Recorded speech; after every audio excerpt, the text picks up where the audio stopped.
আসসালামু আলাইকুম, লামিনাস রেসিপিতে আপনাদের সবাইকে স্বাগতম। আবারও হাজির হয়ে গেলাম নতুন এবং মজাদার একটি রেসিপি নিয়ে। আজ আমি আপনাদেরকে তৈরি করে দেখাবো হাতে মাখা মসুরির ডাল। মসুরির ডালটা আমরা সবাই প্রতিদিনই খেয়ে থাকি। তো আজকে আমি আপনাদেরকে যেভাবে তৈরি করে দেখাবো সেটা দেখতে যেমন লোভনীয় হবে, খেতেও তেমনই হবে অসাধারণ। আশা করছি আমার আজকের রেসিপিটি আপনাদের সবার কাছে ভালো লাগবে। ভালো লাগলে প্লিজ ভিডিওতে লাইক, কমেন্ট, শেয়ার এবং আমার চ্যানেলটি সাবস্ক্রাইব করে পাশে থাকবেন। তবে চলুন দেখে নিই কীভাবে তৈরি করতে হয়। প্রথমে একটি বাটিতে নিয়ে নিচ্ছি 1 কাপ পরিমাণ মসুরির ডাল। এবার এতে পানি দিয়ে ডালটাকে ভালোভাবে আমি ধুয়ে নিচ্ছি। ডালটাকে কচলে কচলে ধুয়ে নিচ্ছি, আর যতক্ষণ পর্যন্ত পরিষ্কার পানি না বের হচ্ছে ততক্ষণ পর্যন্ত ডালটাকে ধুয়ে নিব। ধোয়া হয়ে গেলে আমি ডালটা সাইডে রেখে দিচ্ছি। এবার চুলায় একটি প্যান বসিয়ে নিয়েছি, তাতে দিয়ে দিচ্ছি ধুয়ে রাখা মসুরির ডাল।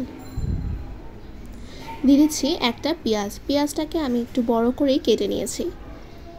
দিয়ে দিচ্ছি একটা টমেটো, আমি টমেটোগুলোকে এরকম সাইজ করে কেটে নিয়েছি। আর নিয়ে নিচ্ছি একটা মাঝারি সাইজের আলুগুলোকে এরকম চিকন করে লম্বা করে কেটেছি। দিয়ে দিয়েছি 4টা কাঁচামরিচ, স্বাদ মতো লবণ, হাফ চা চামচ হলুদের গুঁড়ো, হাফ চা চামচ ধনিয়া গুঁড়ো, হাফ চা চামচ লাল মরিচের গুঁড়ো এবং হাফ চা চামচ ভাজা জিরের গুঁড়ো।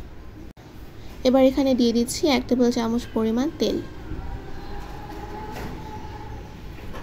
এবার ভালোভাবে এটাকে মাখিয়ে নিচ্ছি। এই মাখানোটার কারণেই কিন্তু এই ডালের টেস্টটা আরও অনেক গুণে বেড়ে যায়। মাখানোর সময় কিন্তু খুব সুন্দর একটা গন্ধ পাওয়া যাচ্ছিল। তো ভালোভাবে এটাকে মাখিয়ে নিয়েছি আর দিয়ে দিচ্ছি পরিমাণ মতো পানি।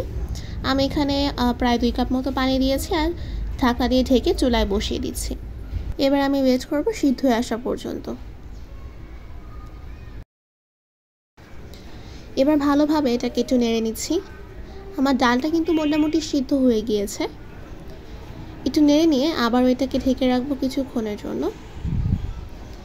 ঢাকনা তুলে নিয়েছি। দেখতেই পাচ্ছেন আমার ডালটা কিন্তু একদমই সিদ্ধ হয়ে গিয়েছে আর পানিটাও শুকিয়ে গিয়েছে।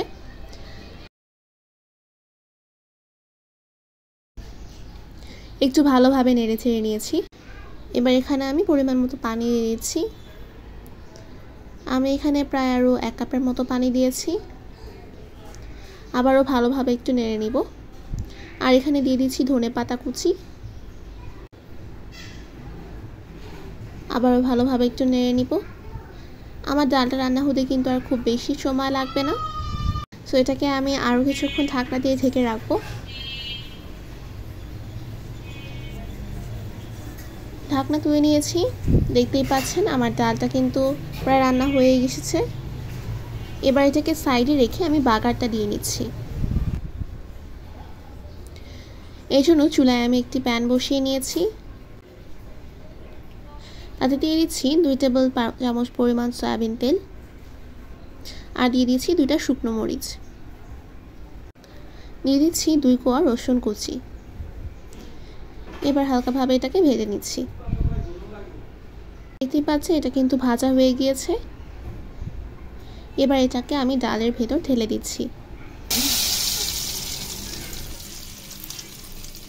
এ পর্যায়ে আমি এখানে আরও দিয়ে দিয়েছি হাফ চা চামচ পরিমাণ ভাজা জিরার গুঁড়া। আবার এটাকে ভালোভাবে মিক্স করে নিয়েছি। আর আমার ডালটা কিন্তু একদমই তৈরি হয়ে গিয়েছে। এবার একটি সার্ভিং ডিশে সার্ভ করে আপনাদের সাথে শেয়ার করছি।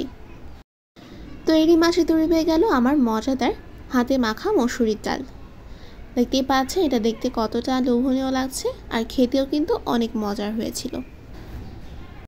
আপনারা অবশ্যই কিন্তু বাসায় এটা একবার হলেও ট্রাই করে দেখবেন ডাল দিয়েই ভাত খাওয়া হয়ে গেছে আর মাছ মাংসেরও প্রয়োজন নেই। আর আমি যেভাবে আপনাদেরকে তৈরি করে দেখিয়েছি ঠিক সেম প্রসেসে যদি আপনারা বানিয়ে থাকেন তাহলে তো এর স্বাদ একেবারে মুখে লেগে থাকবে। দেখবেন বাসার সবাই খুবই পছন্দ করবে। আমার আজকের রেসিপিটি ভালো লাগলে ভিডিওতে লাইক করবেন, বেশি বেশি কমেন্ট এবং ফ্রেন্ডস ফ্যামিলির সাথে শেয়ার করে দেবেন। এবং এই ধরনের মজাদার এবং নতুন রেসিপি পেতে এখনই আমার চ্যানেলটি সাবস্ক্রাইব করে নোটিফিকেশন বেলটিও কিন্তু অন করে রাখবেন। তো আজকে এই পর্যন্তই। আপনাদের সবাইকে ধন্যবাদ আমার ভিডিওটি শুরু থেকে শেষ পর্যন্ত দেখার জন্য। সবাই ভালো থাকবেন। আবারও ফিরে আসবো নতুন কোনো রেসিপি নিয়ে।